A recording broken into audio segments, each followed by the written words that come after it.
999ers risk their lives every day, keeping us safe. If someone needs help, we need to go and help. But all too often, they're abused and attacked. He's got this huge sword in his hand. If I don't take this guy out, he's going to kill me. These personal attacks on police, firefighters and paramedics are at an all-time high. Genuinely did think that I was going to die that day. That was the type of punch that could kill someone. Leaving them traumatised and unable to work. No amount of training can actually prepare you. Show me your hand! But while the violent criminals responsible are hunted down and brought to justice, our protectors fight to get well and back on the job. The incident hasn't changed my feelings for the job at all, because ultimately, all I want to do is make a difference. Ready to face the next critical incident. Police, everybody out to the building! Coming up. In Burnley, a fire crew comes under attack on Bonfire Night. Drove past the sort of entrance to a certain area, and I immediately saw probably 100 youths, all with balaclavas on, all with fireworks in their hand. So I knew straight away that something is going to happen at some point tonight. Two paramedics from South West Ambulance find themselves a victim of a shocking assault. The patient proceeded to get up, hurl abuse at Nick and Callum, and then punch Nick in the face, causing him to hit his head on the bonnet of the rapid response vehicle. And in Derbyshire, police take down a dangerous county lines gang, threatening the safety of the area. There's always the risk that criminal gangs will have access to weapons and firearms. At the end of the day, they are looking to protect their business needs, and they will do that by the use of violence, and that is towards police officers.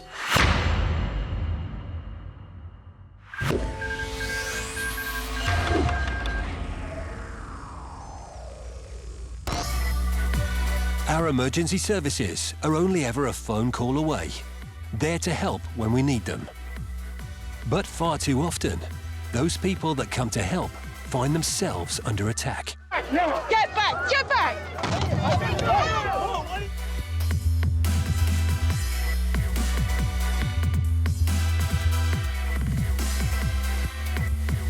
Most 999ers have tales to tell of verbal or physical abuse, and sometimes that can escalate into what looks like full-on warfare, putting lives in danger and property at risk.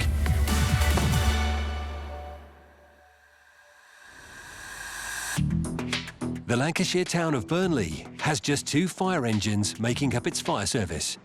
The team are a close bunch who, like all firefighters, are prepared to risk their lives in order to keep others safe. Simon Wright and Andy Pickard have 32 years service between them. Well, I grew up in Burnley, so I love this area. It's deprived in its ways. There's certain areas that are really struggling, certainly with the cost of living, more so than others. But my mum and dad, my family live in Burnley. I grew up in Burnley, I love it to bits. The most rewarding part of my job is coming to work and knowing that we help people, that we do our job to the best of our ability. One of our philosophies is things should be the same or better when we leave a job. So if we can make someone's day better, then that's good. But not all 999 calls requesting the fire services are to genuine incidents. I'd say we get a lot of nuisance calls around here, as in what we class as secondary fires. Deliberate rubbish fires, bin fires, skip fires, grass fires, anything people can burn, basically. Hoax and malicious calls cost the emergency services tens of millions of pounds every year. And they cause 2 other big problems. One is occupying crews when they may be needed elsewhere. My message would be to anyone thinking of doing a hoax call is to try and think about the impact if it was your own family. So if I was to make a hoax call and say that there is a building on fire and take 2 fire engines away from your community, and then you had a house fire, a genuine one, and you need a fire service to come and help, that fire service is going to be delayed significantly or not be available. The second issue is the worrying trend in hoax calls made specifically to lure emergency workers into danger. We're there to help. We help every person regardless of who they are, where they live, what they do, what they're doing at the time. And to be targeted is a massive betrayal of trust that we wouldn't give to the public, so we don't feel the public should give to us. On Bonfire Night 2021, the crew received an alarming call. Ambulance service, is the patient breathing? Huh? Is the patient breathing? No. Can you tell me exactly what's happened? Fireworks hit him in his face. He just knocked out. Pardon? We're on Lambert Street. We've called a few times. We're getting scared now. He's gone all cold and pale. Okay, tell me exactly what's happened. So there were a bunch of lads that shot a firework at us and it hit my mate in the face and now he just dropped on the floor and he's not waking up. He's been hit in the face with a firework. Yeah, a big firework. Just putting those details in now. Alright, can you come Lambert Street as soon as possible? I'm very worried. Okay, we're putting these details in now. And he's not breathing.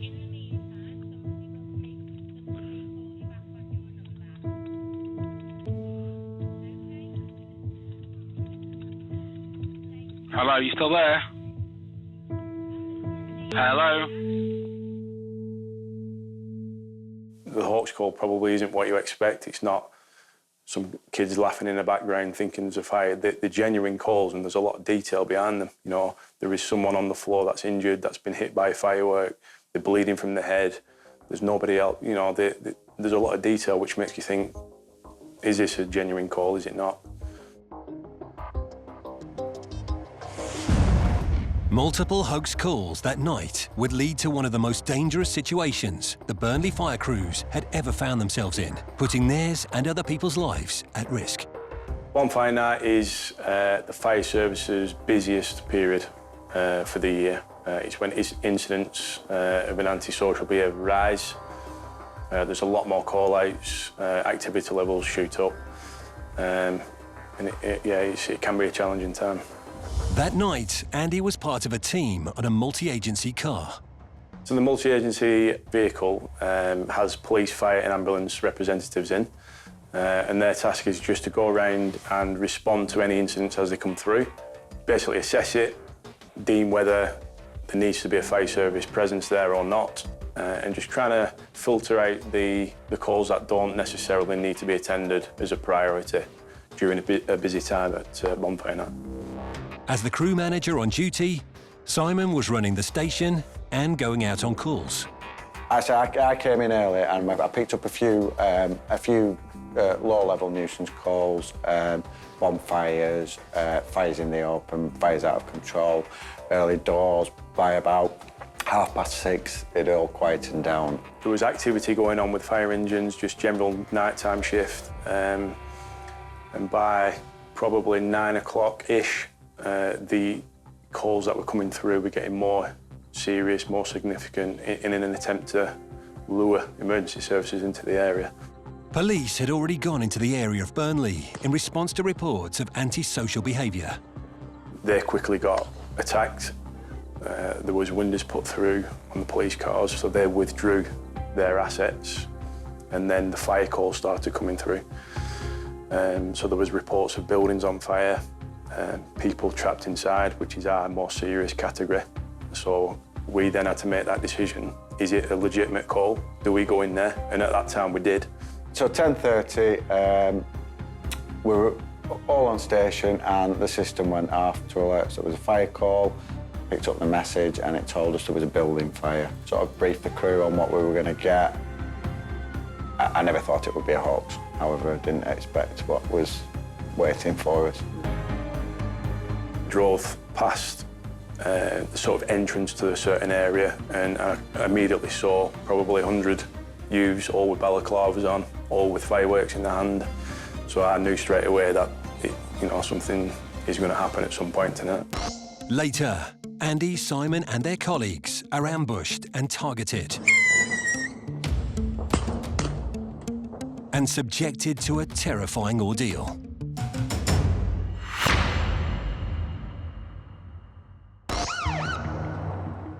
Over the last 5 years, the ambulance service in the UK has seen more than a 50% rise in incidents of abuse against paramedics and ambulance staff. In the South Western Ambulance Service, 2022 saw over 1,700 staff members victimised by abuse during their duties across the myriad of roles the service handles. Mike Jones, a paramedic of South Western Ambulance Service, has been placed in charge of trying to tackle this troubling statistic.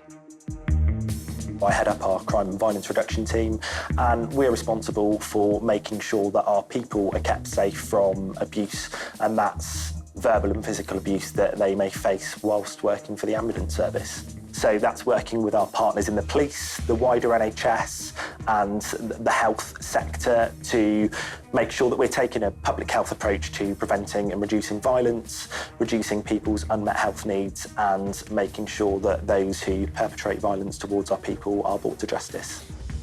Unfortunately, over a quarter of our people were subject to an incident of physical abuse last year.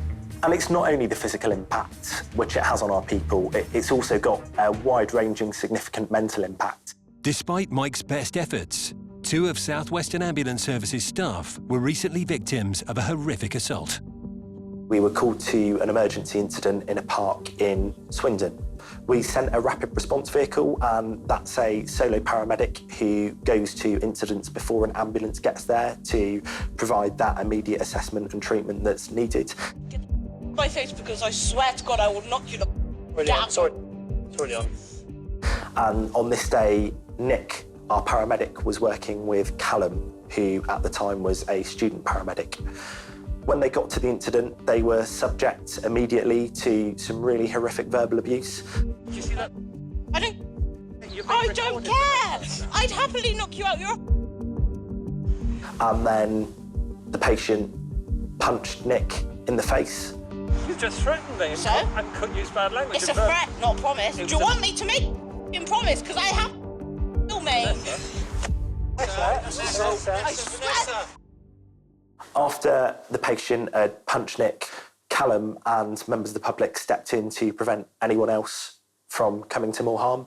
And during that, the patient kicked Callum in the ribs, which caused him to have broken ribs as well. Stop hitting people. Nick then went back to seek some help and call the police to get some support. Then the patient proceeded to get up, hurl abuse at Nick and Callum, and then punch Nick in the face, causing him to hit his head on the bonnet of the rapid response vehicle and go unconscious, resulting in a fractured orbital bone. Okay. Can you push the red button? At the time of the incident, Callum was a student paramedic and he acted absolutely fantastically to stop anyone, as did the members of the public, from coming to any further harm. It's a really stressful and challenging situation for any crewmate to be in, whether they're an emergency care assistant, a student paramedic or a paramedic. And it was Callum's instinct to call for help, press the emergency button, and that sends an alert to our emergency operations centre that something's going seriously wrong and that we need urgent police assistance. Mate, can you push the red button? Take a seat, mate. Take a seat. Yeah, it's all right. After pressing the emergency button, a notified police unit and another ambulance showed up on the scene to assist Nick and Callum. The assailant had left the scene by the time they arrived, but was known to the police and was later arrested for the assault. Thankfully, in this incident, we were really lucky that Nick didn't come to a lot more serious harm than the already serious harm he came to. The impact that these incidents have on people is vast and wide-ranging. Not only are the physical injuries present that you have to live with, Callum and Nick are both two individuals who dedicate their lives to helping people, and being victims of a horrific attack like this can have long-lasting consequences on people. But it's also the mental impacts that violence can have on not only us, but our whole Green family. So our crewmates knowing that you've been a victim of abuse, our family that we have to go back home and explain what's happened to, and then their worry that are we going to be safe when we go to work. Body-worn video footage allowed us to show this incident to the police and the Crown Prosecution Service and really leave no defence available to that individual as to what happened on the day. Since we've introduced body-worn video, we've seen it used a lot in the courts and to our police colleagues where incidents may not have been dealt with in the past because there was a lack of evidence. Body-worn video footage has really allowed that independent witness to be there and leave no defence available to those who assault or abuse our people. The woman pled guilty to grievous bodily harm and assaulting an emergency worker at Swindon Magistrates Court. She received a sentence of 12 months in prison, suspended for 2 years. She was also ordered to pay £100 compensation and attend a rehabilitation course. The body-worn footage was vital in securing the conviction. So in 2021, we decided to introduce body-worn video to the ambulance service so that every colleague who is on duty has access to a body-worn camera. After successful trials, 10 ambulance trusts across the country have now made body-worn cameras available to their ambulance crews.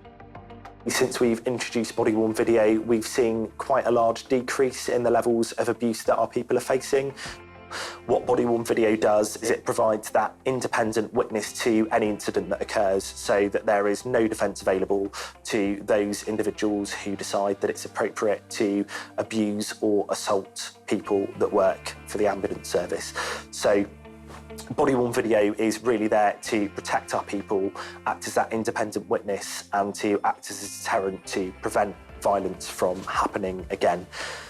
Ultimately, people who perpetrate violence against our people are normally complex individuals with unmet health needs. What we need to be able to do as well is prevent and reduce that violence to stop it from happening again. And just prosecuting people isn't going to achieve that. What we're doing is we're working with our partners in the police and the wider health services to work with individuals who perpetrate abuse against our colleagues and work with them to really address their offending and stop it happening again.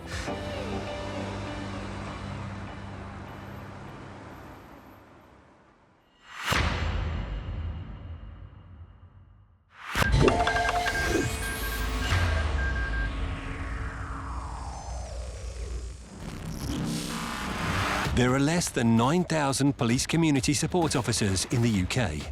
They often work in neighbourhood policing teams, dealing with and preventing crimes. While their job isn't the same as a police officer's, they face many of the same risks. While standing in the street, a man exits a shop and assaults a PCSO in an unprovoked attack. Hey! Delta 1, he's just hit me around the head. Unbelievably, the attacker walks off as if nothing has happened. Hey! Delta 1, he's just hit me around the head. Within a few minutes, backup has arrived. The London Road. And soon the man is apprehended and taken into custody. Just hit me twice. The man was sentenced to 8 weeks in prison for the attack.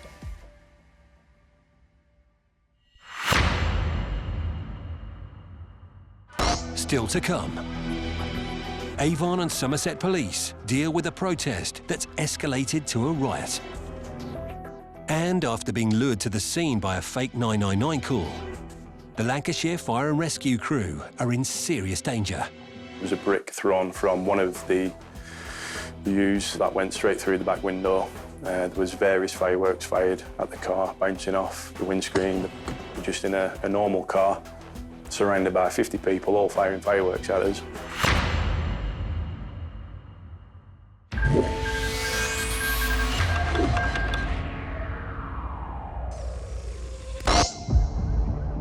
The illicit drugs market in the UK is big business, worth an estimated £9.4 billion each year.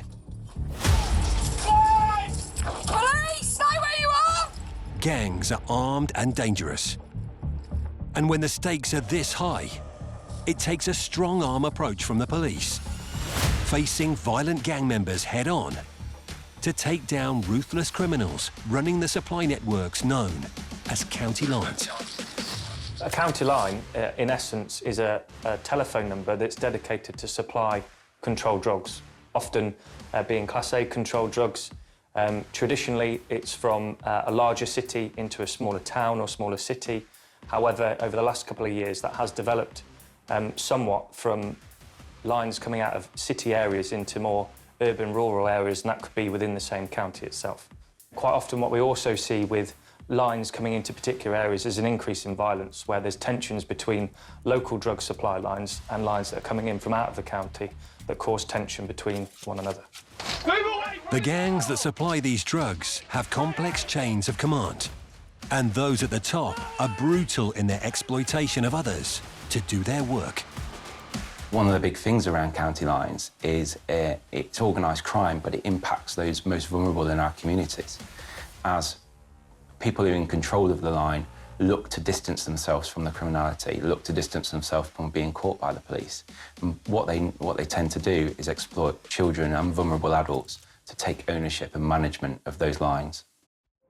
It's a nationwide problem facing forces that culminates in raids of suspected addresses based on months of intelligence.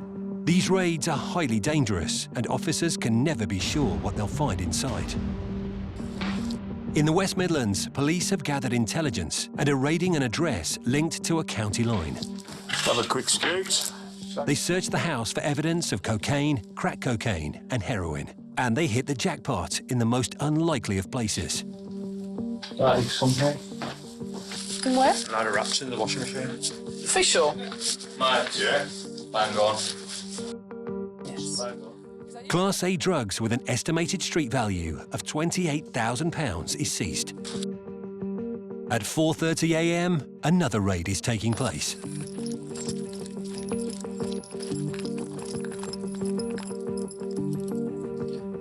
Go. Police, stay where you are! During the search, officers' attention is drawn to a box on a fridge. Inside, dealer wraps of cocaine and heroin. And yet more heroin concealed in an ice cream tub. That's what he said. West Midlands Police seized around £20,000 of drugs from this address. It's not just in homes that officers disrupt county lines gangs. Overnight vehicle patrols also look out for drug dealers on the streets. Mate, just keep your hands up where we can see them for us, pal, all right? Here, 2 men have been pulled over after reports of disorder. Looking through the windows, police make a discovery. That's 2 vehicles at this location. The vehicle's secure, but looking through the window on the back seat, you can see like a breeze block sized block of what looks like cannabis. Both men were arrested. Detective Chief Inspector Kroom is part of the Derbyshire Police Department, responsible for investigating county lines. In March 2020, he and his team discovered the Marlow line, just one of a number on their radar, and began a year-long investigation to bring the gang to justice. So the Marlow line was a really sophisticated and organised franchise of an organised crime group. The Marlow line impacted Derbyshire, and the scale of it was obviously affecting the city of Derby across a number of different premises. These gangs are known for their use of extreme violence, including sexual violence, so tackling them is a top priority. Detective Inspector Kane Martin works with Matt, trying to smash the drug rings and take down the powerful gang leaders. The Marlow line was a Class A drugs line supplying crack cocaine and heroin. That line emanated out of Nottinghamshire, the city of Nottingham, and was responsible for the supply of those controlled drugs into the city of Derby. Now, the line itself was in existence for probably over 12 months prior to our larger scale investigation into it. So there was a real need to have a proper concerted effort to locate and identify the person who was in control of that line and responsible for the criminality that it was imposing on both the residents of Nottinghamshire and Derbyshire. So when we start any county lines investigation, there is no point tackling the lower end of that market because it exposes greater risk to individuals. Individuals that were referred to by criminal gangs as workforce will just be replaced. So we really want to take out what we call the control in mind. Taking down a county line, however, is a dangerous task. There's always the risk that criminal gangs will have access to weapons and firearms. At the end of the day, they are looking to protect their business needs, and they will do that by the use of violence, and that is towards police officers. Intelligence pinpointed the most opportune moment. The team executed a number of warrants under the Misuse of Drugs Act at premises across Nottinghamshire and Derby. And part of that was enforcement on the home address of the taxi driver. Thanks to their planning, no officers were injured during the raids. And in this case, the investigating team got some of the best evidence you're ever likely to get. Incriminating dashcam footage from a vehicle at the centre of the operation. Nationally, we see taxis have been used in the supply of county lines and controlled drugs. It's one of the ways to mask organised crime and distance themselves. So as part of the investigation, we built up an understanding and a picture around how drugs were brought into Derby and who was using them. And through that, we identified a taxi that was responsible for that supply. Not only did the taxi have a regular dashcam, it also had a camera covering the back of the taxi. And it was recording sound. I'll be there for you, my brother. You see what it is, yeah? It's not just that, I've got bare places that you can just drive, man, innit? Yeah, I'll be honest with you, bro. Look, whatever goes on between me and you stays between me and you, brother. I'm like a brother to you, you know what I mean? It gave the police months of footage, including the moments the taxi driver and one of the gang leader's right-hand men met for the first time. Whatever goes on between me and you stays between me and you got me, bro? Yeah, look, like I said, innit, whatever goes on between me and you stays between me and you. Nobody needs to know about nothing, you got me? The taxi driver, knowing and understanding what that individual's doing, starts to offer their service, how they can help that individual take drugs from one area and get to basically run them into the county of Derbyshire so they can be sold. Yeah. Once a day? Yeah, there you go, bro.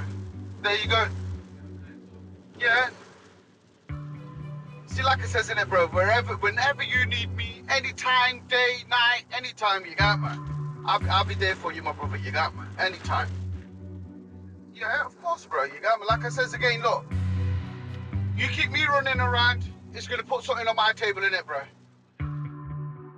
On a day-to-day basis, the line was sending out hundreds and hundreds of messages to Class A drug users across Derby. It had a very large customer base, and its clientele reached in the hundreds per day.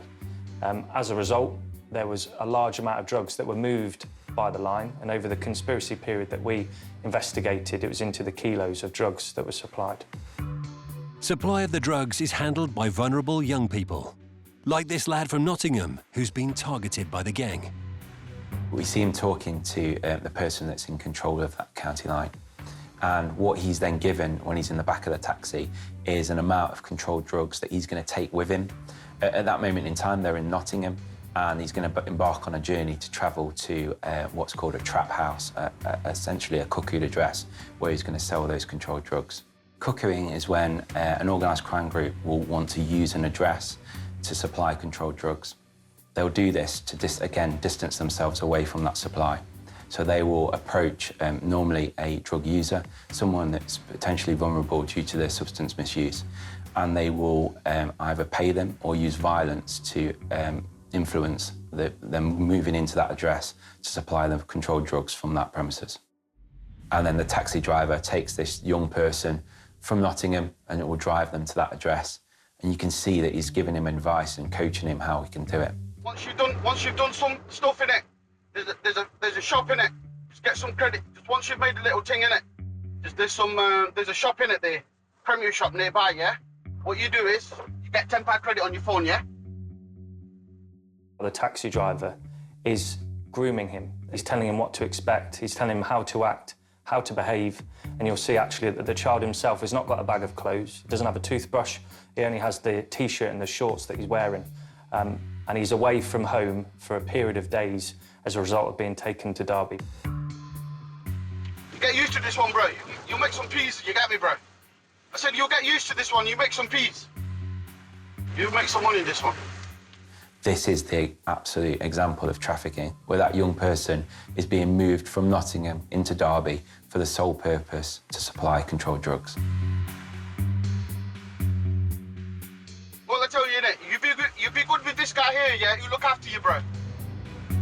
This young man, he's never been to Derby before, he doesn't know his way about it, he doesn't know where he is, he's got no family, no friends there, no contacts. And essentially when they pull up, you can see the person walking over to them. That is a victim of cuckooing. Yeah, now you're gonna go, yeah? She's gonna help you out. She's a nice girl, yeah? Go on, bless my brother. Look after yourself, yeah? No, don't worry. You just go, bro. Go on. You put the mask on and go, innit? This will be the first time that they've ever met, and this young person is going to go now and essentially go into that address and be responsible for the supply of controlled drugs to people in Derby on behalf of this organised crime group. They will take that responsibility. The organised crime group have distanced themselves away from that. They're not at risk of being caught by the police. They're not at risk of being attacked by rival groups. They're pushing that risk down onto the vulnerable people. In any criminal investigation, to get evidence of this magnitude is unbelievable. It doesn't often happen. But not only that, it also supported much more meaningful sentences against the defendants, with the judge understanding the impact that it had on the exploited adults and children that were affected by it. In the face of this overwhelming evidence, all 11 members of the Marlow Line gang, from the runners at the bottom to the controlling minds at the top, pleaded guilty. Their sentences totalled over 40 years of jail time, with the man in charge serving 9.5 years. This operation took out the Marlow Line. The Marlow Line no longer exists or impacts the communities of Derbyshire, and we would say that's catastrophic destruction on that organised crime group. And really, that is a testament to the work of the team to build that intelligence, to evidence that, and then to complete this enforcement where we've taken out the controlling minds of that organised crime group. Over the last couple of years and since this investigation, our approach to county lines has been really considered and really detailed, and we've been able to dismantle a number of lines in excess of 40, seize kilos of drugs, seize hundreds of thousands of pounds of criminal proceeds and assets, and bring a number of different individuals to justice with really meaningful outcomes in terms of custodial sentences. But I think more importantly, what we've been able to achieve is the safeguarding of a number of vulnerable children and vulnerable adults. And really, for me, that demonstrates the real need and purpose for the work that we undertake. And it shows the results that we're achieving. I know the team get a great sense of achievement when we manage to do that and essentially take people that are responsible for having a devastating impact on people's lives off the streets and holding them to justice. I mean, the fight against county lines sometimes does feel like a continuing revolving door, but I'm confident that our fight against county lines will continue. It's getting better. We're getting more efficient at how we do it. We're able to target more lines a lot quicker, a lot more efficiently, and shut them down at a much earlier stage.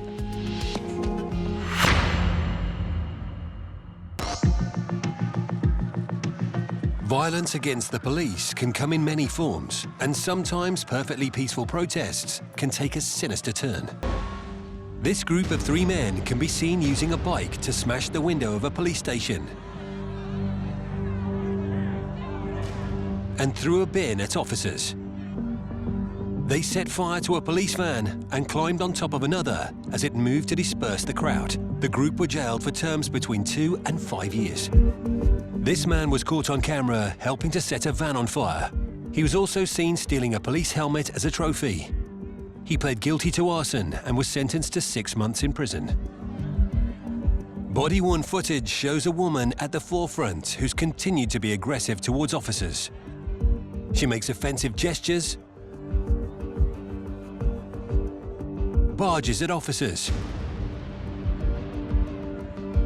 She lashes out, kicking officers, and other evidence emerged of her throwing wood at police. She pled guilty to violent disorder and was jailed for 20 months.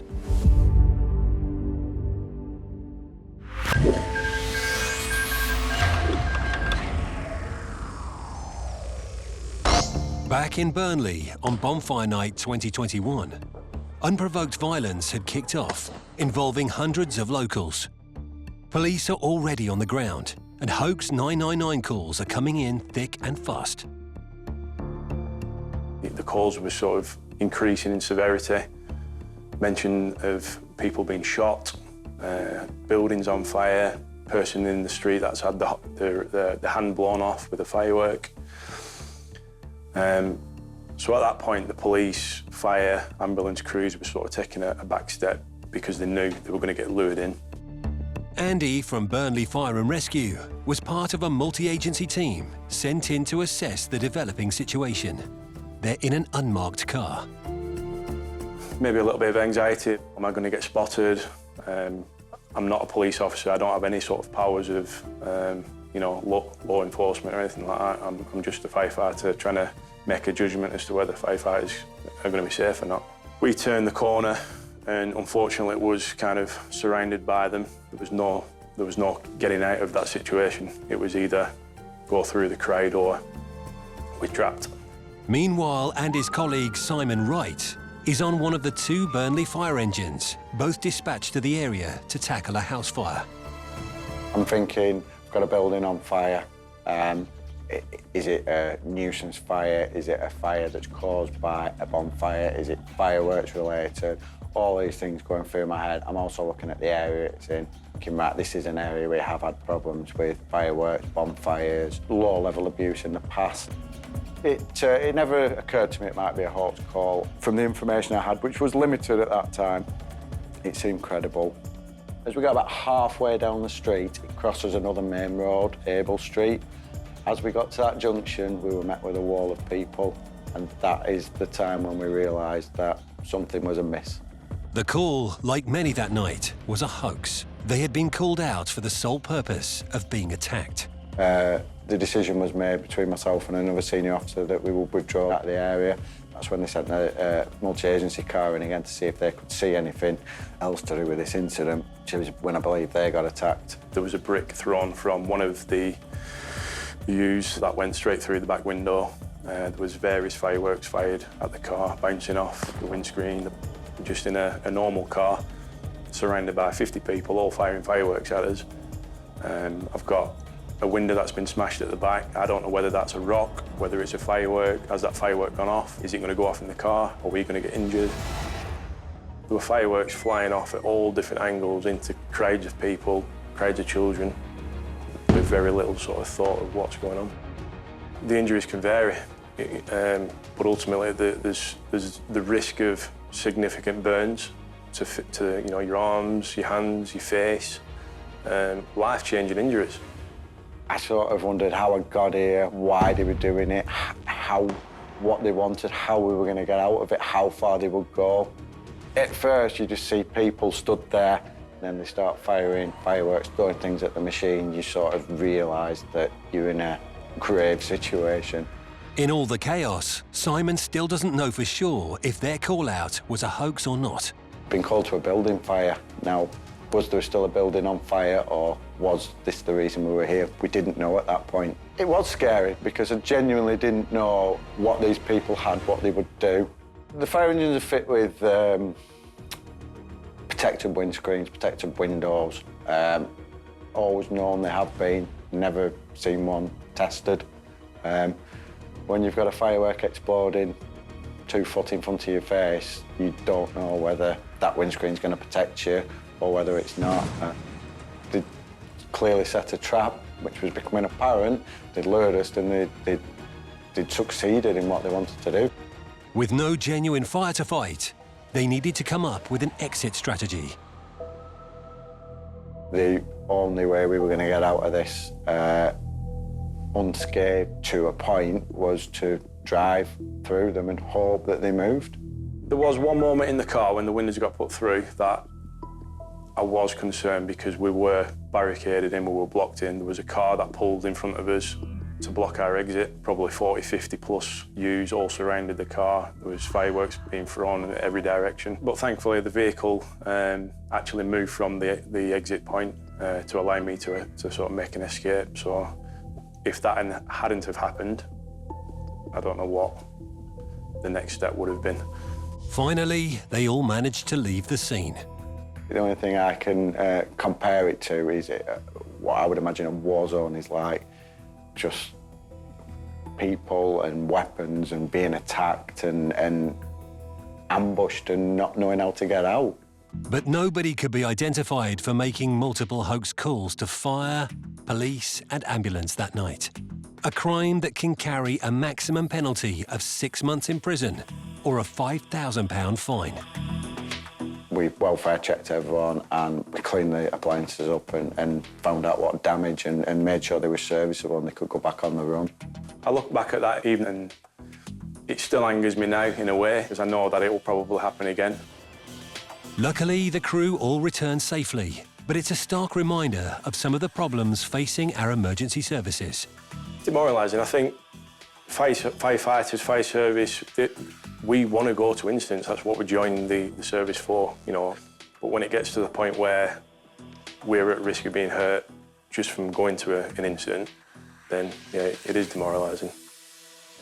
It makes you question what you do, really. For me, afterwards, I felt a bit of resentment. I didn't want to go back into that area. And that's not fair for the whole community, because it wasn't the whole community that did it. It was a small proportion of it. But ultimately, that was what got branded on that area for quite a time afterwards.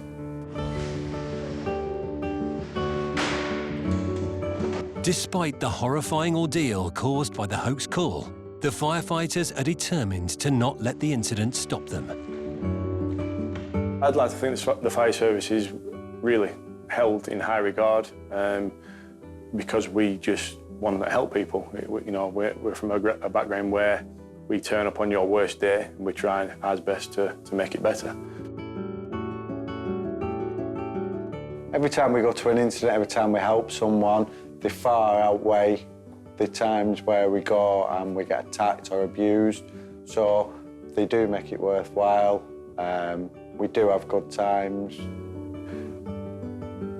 Every time we have a positive incident, a positive outcome, then it far outweighs and it does make the job worthwhile. It's what we all signed up to do and it's what we love doing.